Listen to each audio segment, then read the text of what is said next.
So, Dan, this week I brought you to the land of baguettes and fries and kisses because we're hanging out here in the, I'm going to pronounce this so wrong, Gévaudan National Park in southern France. It's pronounced Slovo. Oh, I think. This is, yeah, people are going to hate this, but yeah. I'm so sorry, French people.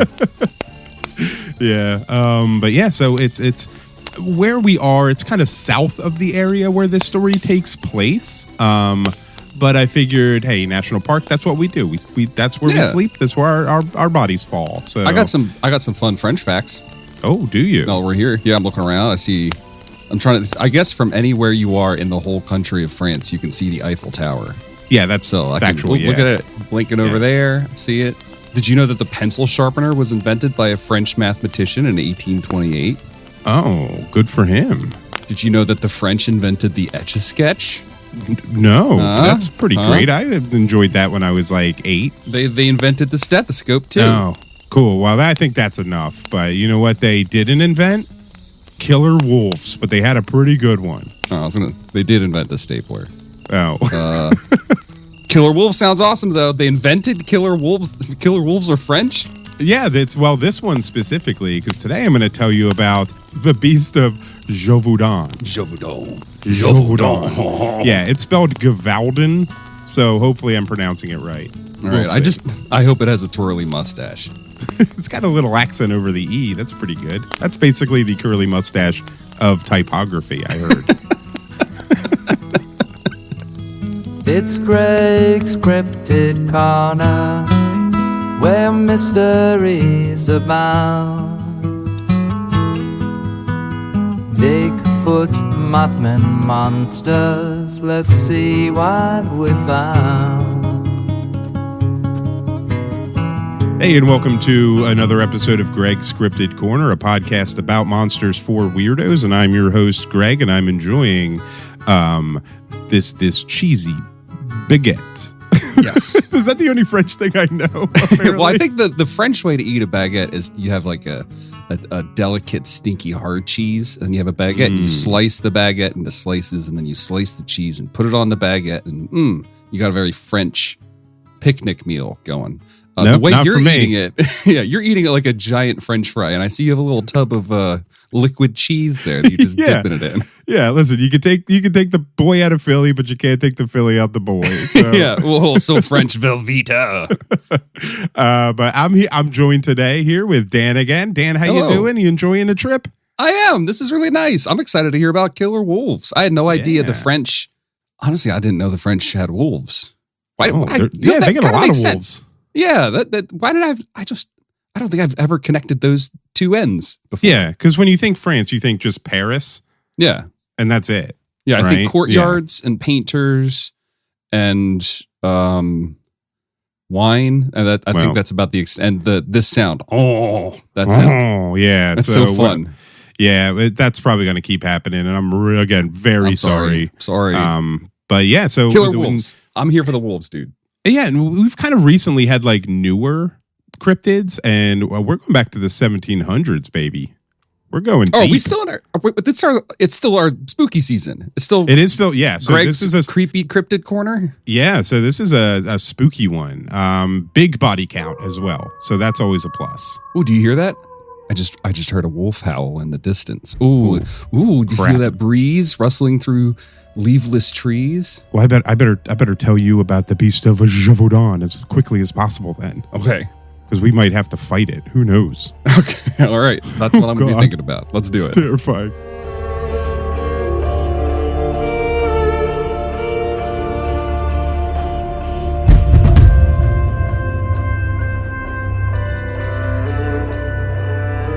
In the short time following the conclusion of the 7 Years' War, France had something new to worry about. From 1764 through 1767, the area of Gévaudan in south-central France played host to countless animal attacks. The first attack coming in June 1764, when a beast attacked a young woman tending cattle. She described it as, quote, like a wolf, yet not a wolf. Now, the bulls in her herd were able to fend it off twice before it left, but not every victim was as lucky. Now, the beast caused upwards of 120 people being killed, with many more being attacked but surviving. And the targets of the attack were almost exclusively women and children working in rural areas as like shepherds and such. Well, lots of deaths. That's a lot of death. That's so many deaths. Wait, when was this? 1764 through 1767. Okay, and she said it was like a wolf, but not a wolf. Not a wolf, yeah. Okay, first thing that's in my mind is this a hairy Frenchman wearing a wolf mask serial killer? I mean, I probably not be here. I'll kind of give you a description so you kind of know a little bit better. Please. So spooked, from man. I don't like this. That's too many. Yeah. That's too many deaths. All right, sorry. It's too many deaths. One too many. If it was one fewer, I would be okay with it. Yeah. So from the survivors, a general picture of the beast began to emerge.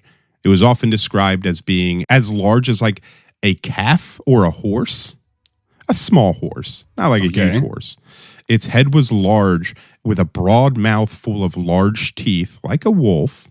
Its fur was reddish brown and often described with a black stripe down its back.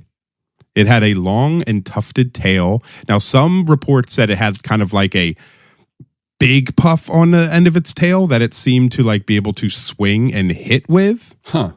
And some witnesses described the beast with ears like a wolf but bigger and eyes that flashed fire.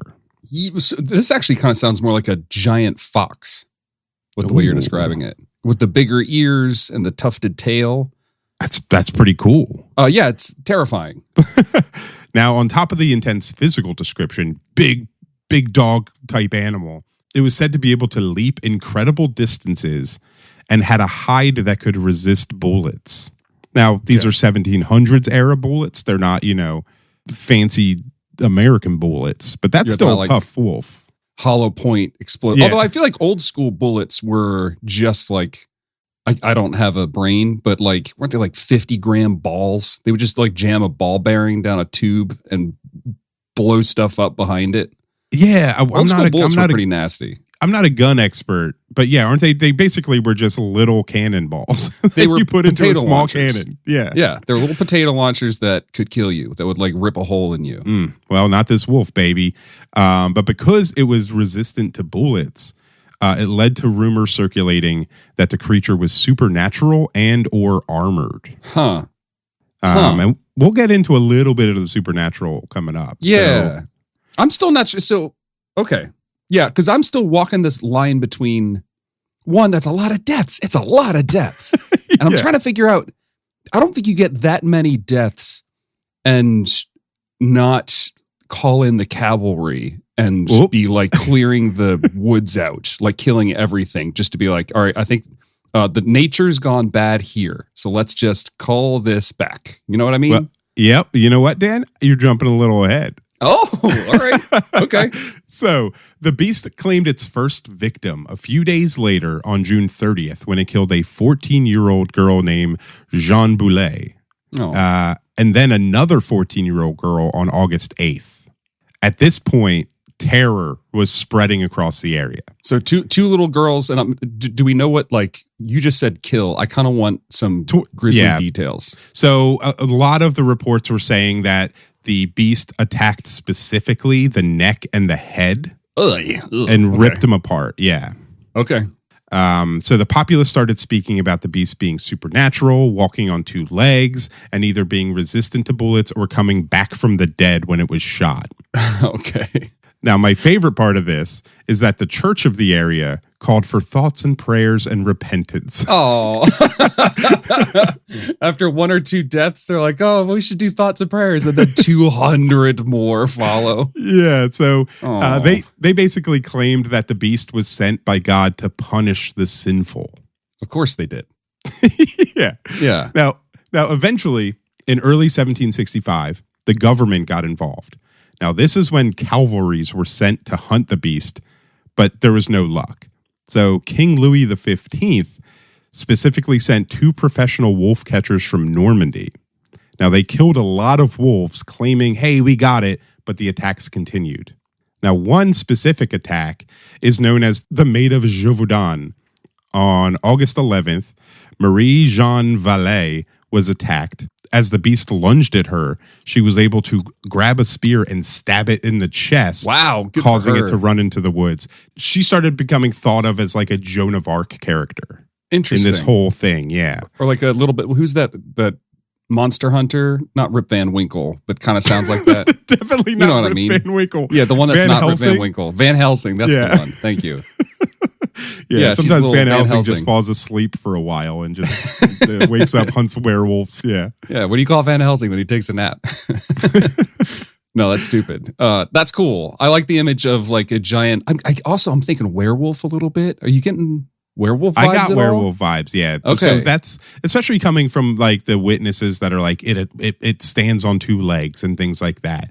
So when Yeah. I first started reading up on this creature, that was my first thought, werewolf. That's why I put it in October. And also know? the whole like chewing faces and Mhm. heads seems so specific. Yeah.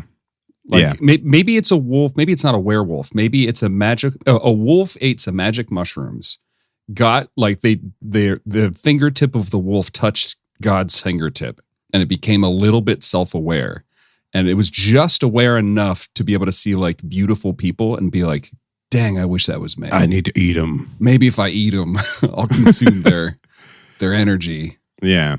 I don't know. I mean, I Possibly. don't want to make light of people dying, but like, did this actually happen? Is this like real? This is real. So the first girl, the first 200 girl that was murdered, 120. 100. Okay. Yeah. Still. So the first young girl that was murdered, there is like documentation of her being buried, and I believe it like references it was killed. She was killed by a beast, and she was buried. And this is a sad part. She was buried with, I read like it quoted like without sacraments because she was killed before she could be like go through confession. Oh, so they just assume that means she goes to hell. I guess. I don't know. So that wolf sent her to hell. I can't remember if Catholics believe that babies go to hell or not. I think they do because you're supposed to baptize your baby if you're a Catholic, right? Yeah, I don't. Oh man, growing up Catholic, I don't really know. Yeah, I didn't know you go like through what's it called? Consecration, whatever. What's the C word? I got baptized. I went through confession. I went through confirmation and Confirmation. That's it. first Eucharist or whatever it's called. And wasn't there like a little class where you had to like pick this is my Catholic name or something like that? Like, didn't you pick Yeah. a saint's name? What was your saint name? Mine is Michael. Michael. Oh, that's Yeah. cute. I like that. Yeah. For confirmation, yeah, you had to go through classes and pick a name, and you got stinky oil on your head. So, like, by if an you had old to take man. the timeline of your life and then drop a death by wolf pin, is there anything like where on that line would that pin have to fall for you not to be sent to Catholic heaven? Well, I guess, yeah, if I was baptized as a baby. So just between being born and being baptized. Yeah. So a baby can't sin, right? But it is born with original sin. That's what they believe. Yeah. Yeah. Now, does dying as a baby send you, this is so dark, but does dying as a baby before you're baptized send you to hell? I mean, the religion that I grew up in did believe that babies went to hell. Man. Yeah. There was like a split in the congregation for this thing called the age of accountability, where the idea was like God would understand if you like don't have the mental faculty to understand the problem, or if you're not old enough to understand the problem, then God will let you into heaven. But that was like extra biblical. That's not what it says in the Bible. And that goes to the whole like God flooded the earth and killed everybody, but All the Noah and his babies. family. And it's Wow, all we're them talking babies. about theology on these podcasts about cryptids again. Hey, listen, No, I'm just, I don't know. Yeah, It's it all sad that comes she didn't get her together. sacraments. I feel Yeah. bad for her family. That's Yeah. sad. That was a very sad part to read. Yeah. Yeah, bummer. Cool wolf, sad victims. Yeah. Yeah. But we do got at least the Joan of Arc made of Gévaudan kind of Yeah, that's- going. And that's I neat. like There's a that lot she- of cool artwork for that too. She was hanging out in a room with spears. You kind of overlooked that fact when you hear that Well, story. She was out in the woods and I think she had a spear for some Oh, reason. she's carried one with her. She's open Yeah. carrying a spear. Yeah, you can't do that anymore. Oh, wait. No, yes, you can. Yes, you can. Yeah. So yeah, the attacks kept coming. There was like government sponsored like great hunts to try to find it. So like this was a big deal and it is documented. So like these really did happen. So is it a pack of wolves Well, And like it's bullets potential. didn't seem to work, or like they would kill one, but then another one would come out of the woods and they're like, Chakra Blue, it came back to life. That's well, yeah. We'll talk about. Let's finish this story. Okay. So we're kind of just going to jump ahead. So the attacks kept coming. People kept trying to kill it. The government kept hiring new hunters to try to find it. King Louis XV was like dishing out money as reward and payment and all this. So finally, in June 1767, a local hunter named Jean Chastel. I have no idea. Jean Chastel? Yeah. A local hunter named Jean-Luc Picard. Jean-Luc Picard killed a large beast during one of those organized big hunts.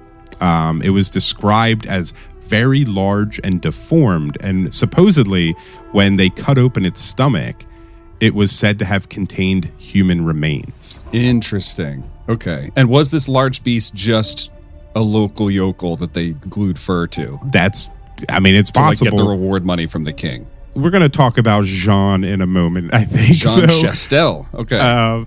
After this creature was killed, the attacks did finally stop. Okay. So that's kind of a good thing. So what was the Beast of Gévaudan? I don't know. I don't know either. I'm sorry. I thought you were asking me. I don't know. It was hypothetical in a way, but it could be a wolf, since the area absolutely had wolves. Like, there were wolves around, but wolves don't often target humans as persistently as this creature did. And it targeted a lot of people. Now, there are thoughts of that it's a hyena or other exotic animal that got loose. France? Well, from like a zoo. Okay. Well, all right. French nobility were known for keeping exotic animals. Of course, it's the rich's fault. It's always the rich's fault. Yeah, eat the rich with your hyena, your escaped hyena. We have here in this story, we have like the whole cyclical cycle of society eating its own. You've got the rich who've got like ferocious man-eating animals that like get let out of their palace by accident, and then the people suffer, and then the church is like, actually, it's your fault. You should pray more. Yeah. There it is. All of society. Whoop, right in a loop. Yeah, it's not the rich letting out an animal. It's definitely God sent this because you are a sinner and you're horrible. Yeah. Yeah, all of our young children are disappearing. It's definitely not us at the church. It's a wolf, man. See, here we go again. We're straying off topic. It is interesting that this thing attacked mainly women and children. Yeah, that's why the first thought I had was like serial killer. Because that's weird. You would think it would be like if it's a turf thing, the wolf would just attack whatever's in its turf. Or if it's hunting, it'll just attack what it can eat. But the fact that it knows like women and children and it waits for them specifically to be isolated, like this feels intelligent, you know? Yeah. Yeah. And it's interesting you mentioned like territoriality, because this was in a general area of like Gévaudan. I don't know exactly what the like radius of the attacks were, but it did seem to be localized to a general wolf area. You know what I mean? Yeah. Like, do you ever see like the image online where they like tagged a bunch of wolves and each color's like kind of where they went and they never intersect? Yeah. They because they're like marking and they. Yeah. Now I'm just my new mental image of France. If I'm looking at a picture of France, it's a boot, right? That's Italy. Yeah. Oh, that's Italy? Oh, man, I always confuse those two. All right. So I guess France looks like I'm going to say a wine spill. That's abstract I think enough. France is just kind of it's just a... It's shaped like the letter F. country. Yeah. It's shaped like the Eiffel Tower, and that's why they have it. Yeah. Well, that's what I'm saying. Now my mental image, like a map of France, is there's the Eiffel Tower, and then all around it is just woods with eyeballs, like peeking between the trees. Basically, yeah. That's it. Yeah. It's France. We're so dumb. Where's France? Is that the one shaped like a boot? All right. So the beast could also be some sort of wolf dog hybrid, which would partially explain its strange appearance in a way. Or just like the church believed, it could have been a supernatural scourge of God to punish sinners. And to me, that's probably the most likely cause. It's the 1700s. And we don't understand anything. Yeah, I guess, yeah. Yeah, it is the 1700s. And it almost doesn't matter what it really was, because what people believe Like their beliefs drive actions, and actions are real. Beliefs aren't really real, but actions are real. Yeah. So in the 1700s, if enough people believe the supernatural thing, then it might as well, like, it's kind of not different from being real. Yeah. Now, so on that way, I in the way that it's not really real, I agree it's real. yeah. Now you might be saying they killed it. They obviously had the remains. Why couldn't we just see the remains? Yes. Well, supposedly they brought it to the king, and they had it taxidermied, but the problem was it stunk to high heaven. Okay, that's fine. To the point where a servant who was dealing with it said that he was sick for 6 years because of the smell. Whoa! That wolf gave a servant long COVID? Yeah. That's crazy. 6 years. Yeah. And it's they buried it supposedly. Now they don't know where it's buried. One of the reports said it's buried in Versailles. And then possibly another place that I didn't write down and didn't know how to pronounce anyway. Or at like this rich guy's house. So no one even knows where it is at this point. Yeah, man, I'm leaning towards some kind of, maybe I'm just a little conspiracy brained right now, but I'm leaning towards some weirdo rich guy that wanted to hunt people, was hunting people, and they made up this whole thing. Well, maybe we want to go back to Jean Chastel. Yeah, tell me about this guy. So, Jean-Luc Picard Chastel. There is a theory, and nothing's been proven, but there is a theory that Jean basically created this animal. Like it was an animal, but that it could have been like a highly aggressive, like mastiff. Like a big dog is what you're saying. That kind of, it went too far. And that's why he ultimately was able to kill it, because he was just like, I'm going to get in trouble. Or maybe he did it and like loosed it on what we don't know. Like, was this guy a landowner? Did he want to like lower property values? So he introduces like a crazy animal to the woods to start freaking people out, and then he can swoop in and take their land. I mean, potentially. Maybe he had the ear of the king, and so he started whatever chain of events that leads to all these people dying so that he could go to the king and be like, I'll solve your hunting problem if you give me 1 million francs or whatever they use for money over there. Yeah, I think it was levers. But lever, just a whole bunch of metal poles. It's LIVRES or something like that. Okay, levers. Now, it's interesting you say that, because he was given a reward for killing the beast. Yeah. So suspicious. Yeah, little Jean Chastel. We'll never know, because you probably died. Well, obviously died many, many years ago. But you know what I like about this story?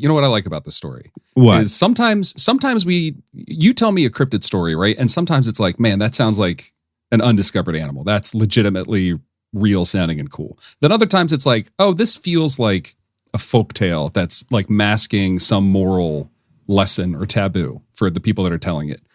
And then other times you tell me a story, and this is one of them, where I'm like, maybe we're the monsters.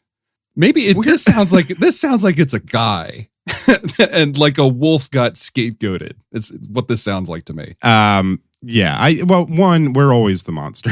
Well, that's fair.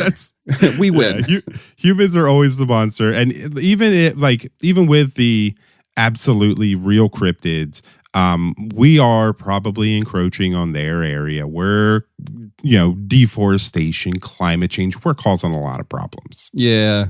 We got big elbows, us humans. Yeah. A lot of stuff. Yeah. But that was the Beast of Gévaudan. And I think it was a nice excuse to come over to France. And yeah, this is nice. Yeah, it was a good little trip.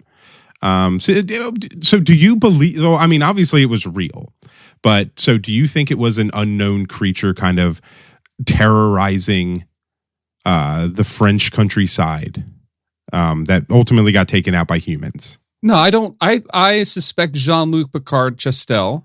I suspect the king, who's probably some like inbred 14-year-old that had way too much money and power. And I feel bad for the village people that died. 120 people, you said? That's sad. Yeah. And they should have given that poor girl her last rites. That's messed up. That's messed up, people. I agree. No, but I don't think it's a real supernatural creature. I don't know. But it was some sort of beast going out there. I don't think it's supernatural either. But yeah, something. It could have been a man in a suit. Could have been a big definitely dog. could have been a wolf pack that just something was messed up with them, and they attacked humans way more often than they normally should. Yeah, I wish when you're building a house, like it was like a video game, and you get a little notification like you're within 100 yards of a wolf spawn point. Like, okay, actually, I'm going to move this way. Yeah, I'd rather not sidestep all that. Yeah.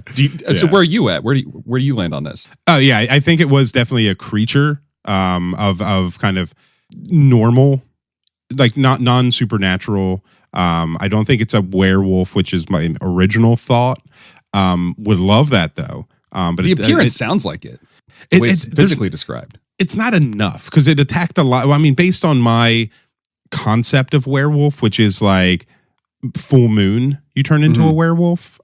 This seemed to be happening consistently and at any time of day, and not just at night, you know?